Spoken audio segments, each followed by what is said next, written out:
My name is Nicolas Waern. I come from the building automation perspective and industry. So usually when I go to conferences, everyone knows exactly what I'm talking about. It's smart buildings, it's digital twin, it's IoT, all of these kind of things. Now I'm in a context where there's blockchain, ICOs, you got to sell your own house, all of these kind of things. It's a bit new to me. So I actually tweaked my presentation a bit to hopefully conform a bit to the audience. And I'm going to talk to you a little bit about streaming platforms. But if you look at today, 200 years ago, people would never have guessed that humans in the future would be communicating silently by tapping on glass. And I think, well, I actually know that today most people would never have thought that the future would all be run by streaming platforms. So show of hands, how many of you have ever heard of streaming platforms or technologies like Apache Kafka? 1, 2, 3, 4. Okay. So this is what I'm going to talk about. Event streaming platforms, as in the holy grail in creating an inclusive, sustainable future today. So if you look at these facts, so it takes 1.2 million cows living for 3 years on 8,000 square meters, kilometers of land to produce 1 billion quarter pounder burgers. And then the same number of cultured burgers will require muscle stem cells of 1 living cow, a month and a half to grow. So lab-grown meat is the next frontier in ethical eating. So I think I know exactly what you're thinking. I mean, why did I tell you this, right? So it's because we need to... okay, you can't? Okay, perfect. I shouldn't have gone to the gym. Okay, because we need to help others work faster, smarter, and speed up the time to value creation. And we have to use modern technology in both traditional industries as well as fast-moving industries today to help this move along faster. So this is a bit what I'm going to talk about. Well, we need to work smarter and faster. The rise of event streaming, for those of you who are not familiar with the concept of streaming platforms, Apache Kafka, and how we're going to solve the global challenges from real-time to live to predictive. What are the actual benefits of using streaming platforms? And a couple of use cases, and then from Industry 4.0 to Industry 5.0 ecosystems thinking, and a little bit what we're doing and some key takeaways. So if you look at how this all began with the streaming platforms. So LinkedIn, I think all of you know what it is. They started in 2010, and they saw early on that they had huge problems with the amounts of data that was generated. All the events, all the clicks, all the trends, all the analytics that they wanted to do was impossible because the frameworks and the technology at that time didn't really scale. So there was either real time, and then it didn't scale, or it scaled, but then it wasn't real time. So they came up with something new. It was an open source framework called Apache Kafka, and that's the basis and foundation of many, like half of Fortune 500 companies today, the companies that you see on the screen, Netflix, Airbnb, Lyft, these kind of companies use Apache Kafka as a streaming platform to monitor, handle, debug, query millions, if not trillions of messages per month or per second. It's amazing what they're doing with it. So in most of the companies today that have legacy applications, it could be banking, could be retail, could be healthcare, even new companies starting today, asking themselves how to build these real-time data-driven applications that spans the whole organization. I don't know, some of you were in the talk this morning with AI enablement and disruption. And the guy showed a graph also like the functions that are going to be affected by the AI. And it's like basically every function in any company that's going to be affected. But usually what you do, and what he also said, was you start in silos. You start with one silo, you make that a little bit more efficient, and then the next, and then the next. But this is not really scalable. And all of this has to communicate together because it's usually when you have all the data that you can make informed decisions, apply analytics, and invite data scientists to make the most of your solutions or the data that you have in the company.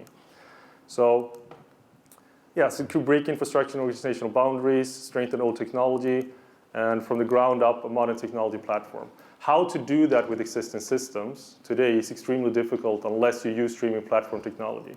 To be able to have scalable, persistency, durable, ordered, no latency, and fast applications. So it's extremely industry agnostic. So you just look at data sources and you transform everything you know to events. So all the events are happening at any given time, whether it's social media, inside the company, outside the company, where you want to get the data from. Everything it builds to a universal data pipeline. So it's being used for digital banking assistance, publishing pipelines, all of these kind of things. And basically what it is, I worked as a management consultant, consulting for Volvo Cars, Volvo Group, companies like that, and they have thousands of applications. And what they want to do is actually move faster than what the applications allow. So usually what it looks like, you start doing this, and then you want to be cloud native, and you connect it to databases, and you have all this jungle that you have to go through. And you might have a public cloud or a hybrid approach. You want to stick it on the edge, and the data strategy doesn't really match with the stuff that you want to do and the stuff that you have today. So Kafka forms like the universal streaming platform in the middle. So anything, any kind of data from databases, third-party applications, all these kind of things, and then to IoT or whatever you want to pull together, you do it with the help of Kafka connectors. So you can look at it as both glasses of data sources, and then you put straws in them, and then to the streaming platform, and that allows companies to build the applications on top that you actually need. So a company like Nordea in Sweden, they went from 17 weeks of transaction of helping customers to 5 seconds, because they connected to the X amount of applications that we're using today, connecting with connectors to a streaming platform, and then they just ask, okay, what is it that you want to do for this customer, or for this client, or for internal use, or whatever it is, and then you write specific applications based on that need from the streaming platform where all the data is, and that's how you go from 17 weeks to 5 seconds. And in relations to blockchain, so this was a little bit what I found this morning actually, and just trying to understand based on the great talk yesterday. What's your name again? Sorry? Okay, so it's a fantastic talk, even though you said it was shit, but it was a great talk because there are some relations to blockchain in my mind, and I also looked in Kafka community. There are a lot of people that are trying to do something. But again, I think like what I've heard the last couple of days is as well is that the business case or use case that has to be there. You can do a lot of different things. Not always has to be blockchain. Maybe not everything has to be streaming platform. But there are definitely use cases where you have a lot of data streaming out, and maybe you want to make it more secure, or you have a decentralized something. So in Kafka, this is just explicitly from Kafka. So you have an audit trail. So all the logs are, you can combine it with historic data, with real-time data, with future data. You can always go back and see what has happened. So it's like an immutable log that you just know exactly what's going on at any given time, depending on how long you want to save the data, of course.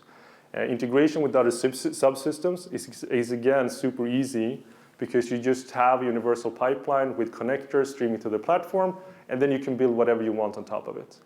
And by storing events, you have the ability, I'm not going to read it, you can read it yourself, but it just allows you to go back in time, in real time, but also most importantly, also predict the future. So if you look at companies like, this is from Lyft, I think. So instead of asking, where is my driver? You want to know, okay, when is my driver going to arrive? That's what you really want to know. And then you have all this contextual data if there has been a traffic accident, is there a road work or whatever it is. And that's exactly what a streaming platform is all about, in taking all this data, mashing it up, and with the help of data scientists or data analysts, and just figure out and create algorithms that helps the customer find value much, much faster. So when what driver get there? Yeah, it's applicable for most industries, all industries, retail, capital markets, banking, automotive, healthcare, manufacturing, you name it. It's mainly been in the IT software industry because it's coming from Silicon Valley, it's coming from LinkedIn, Netflix, and these kind of things. But taking the IT software things and providing it into an OT, operational technology context, is what makes slow systems fast. And I think enabling speed or speeding up the time to value creation in traditional industries is exactly what we need. And yeah, this is just a with and without event streaming. So I'm just you can look at it yourself. So transportation, real-time estimated time of arrival, driver match, banking as well, real-time sync account, omnichannel updates, fraud detection, et cetera, et cetera. So anything that you want to do in a much, much simpler manner is the future. The same with retail, whether if you have 1,000 stores or 5,000 stores, You're going to find out exactly what is going on at the purchase or sale. You combine it with the economy, how people are moving in the locations, combine these social media trends, and just optimize your sales channels much, much better than what you're doing today. And I'm going to skip through this. And basically what we're seeing, or what I'm seeing at least, and also from the talk today, that we're moving to an open world. You should only do the stuff that you do best, and you should do it at 100%. Then you have standardized APIs or some kind of ecosystem approach so that others can also come in and do what they do best. So vertical solutions, in my mind, is useless. Being a management consultant, just advising companies, when you have a company, even if it's a fantastic solution, if they don't have open APIs, you shouldn't even touch it. They can't scale as fast as you want them to be. You have to be able to invite the whole world to innovate with your products for your customers. And again, I think this is, I hope this is a bit interesting for you. So if you look at the first one, that's Apache Kafka, the definition. And the other one is just a definition from Wikipedia. So I think there are definitely similarities, and it's about finding the use cases of how to apply it and how to create value for companies. So what we've been doing for the company Winio and Sanyo is the streaming platform, is again, we take it into an OT context. So Industry 4.0, everything is connected. So Volkswagen Group, for instance, they have 123 factories in their portfolio. In the first stage is they want to create an industrial cloud, connect everything, systems, legacy systems that they have today with different digital maturity levels, and just an industrial cloud to have predictive maintenance, better operations, and just saving money by doing things more efficient. And in the extended world, they want to introduce it to the whole supply chain and run everything through a digital twin so that they know that when spare parts are missing or some fraud is going on somewhere, they actually know about it instantaneously. And it's going to self-correct and all these kind of things. And then again, it's just an approach that they connect it to an open API, and that allows others to come in and innovate with them, for them, in their ecosystem. And the difference is that this is what they want to do. So again, like if you look at compliancy or security and smart real time, it allows you to effectively IT security for the whole global portfolio in real time with security updates and all of these kind of things. And what we've done is we've connected the Jaguar manufacturing plant in Slovakia. So again, like here is, you have operational technology. And one of the most difficult things today is getting data out of existing equipment. It could be vendor lock-in, as in the vendors don't want you to take out the data, so to make it as hard as possible. There are no open APIs. It could be a combination of the legacy systems have, like it's made for horse and carriage. The companies want to drive a Ferrari, but it's impossible. You can't have millions of messages per second with the kind of technology that is out there today. So you want to modernize it, but you don't want to rip it out. So by using a streaming platform concept, you put again like the connectors into the existing data sources. You might want to circumvent the actual applications. So you go to the sources, but not the applications. And then you create a streaming platform that allows you to rip out the stuff that you don't need, but you still have a continuous stream of events of data. So you can do all your work continuously. You don't have to sort of like have downtime in the factories or anything like that. You just make the slow systems fast by either ripping them out or just augmenting them and allowing others to write new applications on top. And we're consultants to IKEA for global operations, and we're in negotiations with anything from telcos to digital twin experts, smart buildings, automotive manufacturers, and also investment management firms who sit on tens of billions of dollars that you just want to make better use for their clients, and predictive, and just based everything on a data-driven approach. So this is the product and the prototype. And yeah, we're just 2.5 months old.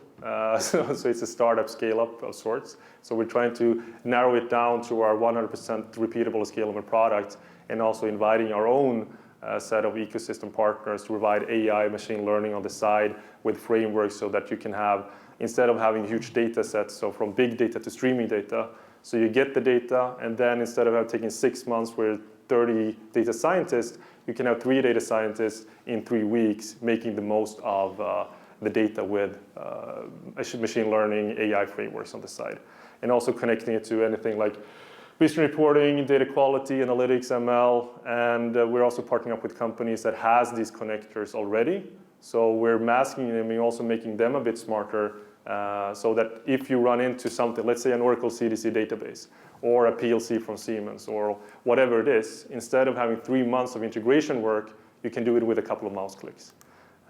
From months to mouse clicks. So that's what we're seeing for customers already, that they are trying to get data out from different sources. The way that they're doing it might also be obsolete with ETL processing and these kind of things. But now if you have the specific connectors in the library, again, you just go into the product, you click, okay, this is the data source I want, and you get it in, you get the streaming data, and then of course we're the partners and you have a lot of ways to augment it with dashboarding, analytics, and just invite others, whatever you want to do with the platform.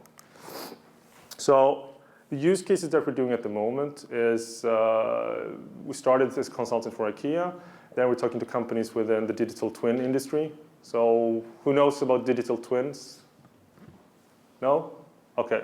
So it actually started with jet engines. So you wanted to have a digital twin of a jet engine because you wanted to run diagnostics on it. You wanted to see what could go wrong. Because if a jet engine is in a plane in the air and something goes wrong, that's a little bit worse than if you do it in a lab with a digital twin of the actual jet engine.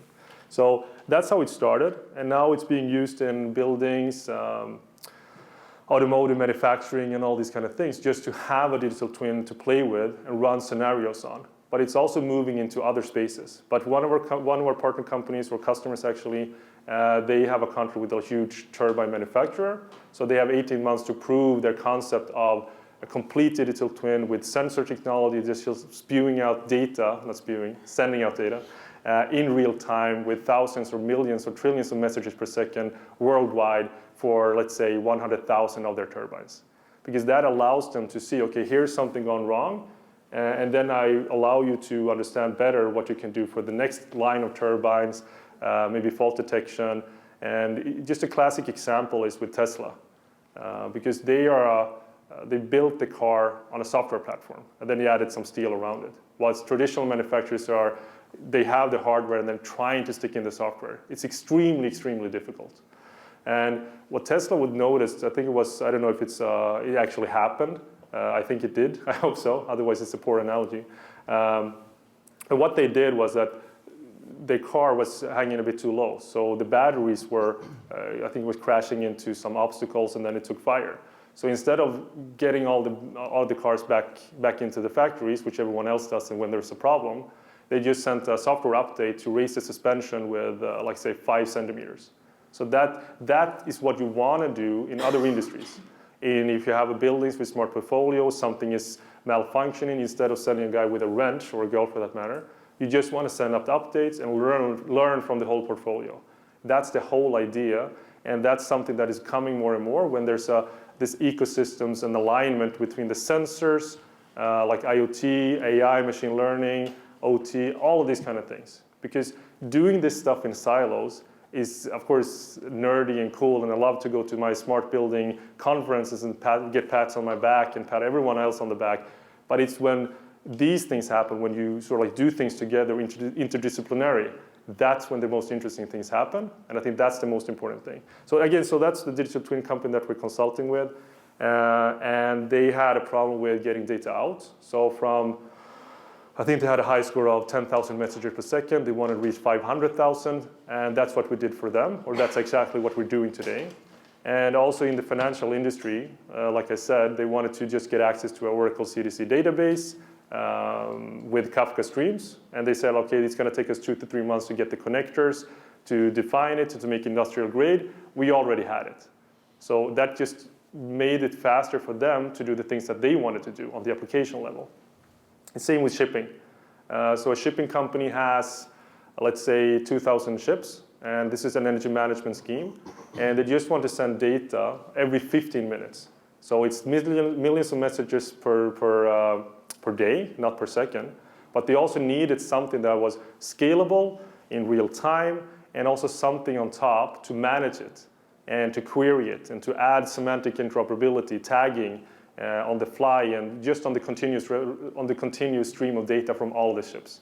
So this is what we're doing, and I think I'm almost done. So these are the key takeaways. So big data has its limitations. I think there are so many companies that have just stored huge amounts of data. Maybe invite the data scientists to say, okay, what can you do with it? And they say nothing. It's shit. It's shit data. We can't do anything with it. We have no idea where it's coming from. We have no idea what it's all about. We have to talk to people that sort of like sent out the data to provide this so-called semantic interoperability and tagging of the data so that we understand what we're talking about. Only then can we draw out the true value, and we have to do it much, much faster than we're doing today. And with the streaming platform, you're not only doing it with the data that you have, but you're doing it in a continuous way. So you can change it, you can add schemas. That's especially important for building automation because you have products from different vendors that don't talk to each other. So even if you get out the data again, you have no idea what to do with it. You don't know where it originates. You don't know what it is. And then also, the industry agnostic streaming platform where everything is based on events. So it's just like rethinking the whole idea of data as something that was just sitting there. Data should be, or is, a continuous stream of events that you want to do something with on the fly. And for companies, again, like inviting companies to this whole big data swamp or lake or whatever it is, instead of doing it, okay, here's the data in real time in a digital twin, which is possible today with sensors or technologies, and maybe you have blockchain on the side to make sure that it's tamper-proof or whatever.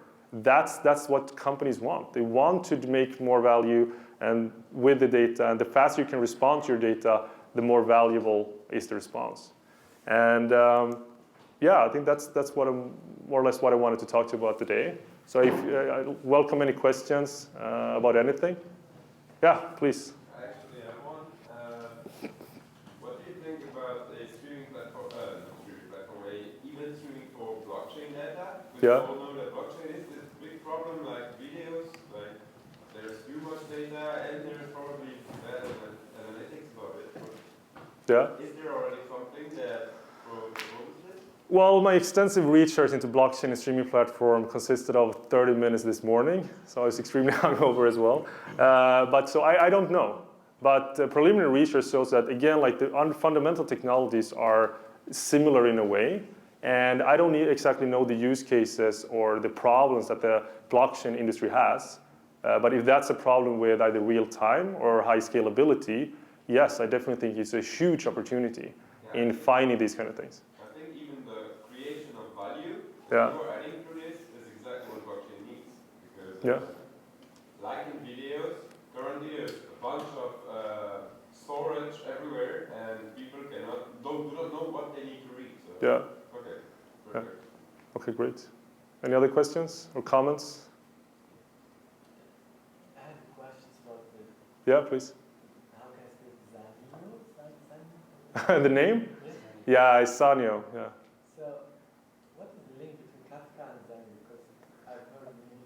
Yeah, okay, so Kafka, Apache Kafka is the technology that we're using. So the product that we're building is allowing developers to, again, like instead of taking 3 months to get started with a data source, or companies that want to write applications are stuck with integration stuff. Then we're using Apache Kafka and also other technologies such as Elasticsearch and other technologies as well to make it better. Okay, but it's a great question. Like lenses. So basically, what we do is we make it easier and faster for developers to come in with just what we call like prototype, and UI, the UX side of things is done by Lenses, which is a partner. So we do the Kafka side. They do the UI and UX and the monitoring of the data streams. Because one of the biggest problems, again, if you have millions of messages per second, or that's a company that they've been working with. It's called Playteka. It's a gaming company, so like King and Candy Crush. So there's so many things happening at the same time, and if something goes wrong in one of these Kafka streams, historically it's been difficult to find out exactly where they are. So to debugging it and to query all the huge amounts of data. So what Lenses does and what they do for us or for our customers as a platform, as a product, is that they help them manage it and find it. So I think like per developer, I think they're saving like 30 minutes per day as a company. and they have 250 developers working on this. So Lenses is a fantastic tool in providing insight, or as a lens, into the amount of the Kafka streams. So we enable the connectivity with a library of specific connectors into different industries, databases like MongoDB, Cassandra, you name it, while they provide that tool. And then again, we have AI machine learning companies, we have digital twin companies on the top, as well as dashboarding analytics. So when a company wants to, from start to finish, let's say, okay, here I have a data source. I want to get data out. Okay, I can take a connector, I get it done, and I take it for, I don't know, X amount of messages per second, and then I want invite some data scientists. Okay, I take this package that use this framework. I want to visualize it in a digital twin. Okay, I'll just pop this on, or I want to do something else. Yeah, it's an open API. You just invite someone to the data, and then you can do whatever you want with it. Yeah. Perfect. Anything else? Okay, thank you so much, and thanks for the event makers as well. It's been a great event, and soon I'm back to Sweden. So, if you have any questions or comments, just let me know. It's info@sanio.io or .com actually. And yeah, thank you so much. Cheers.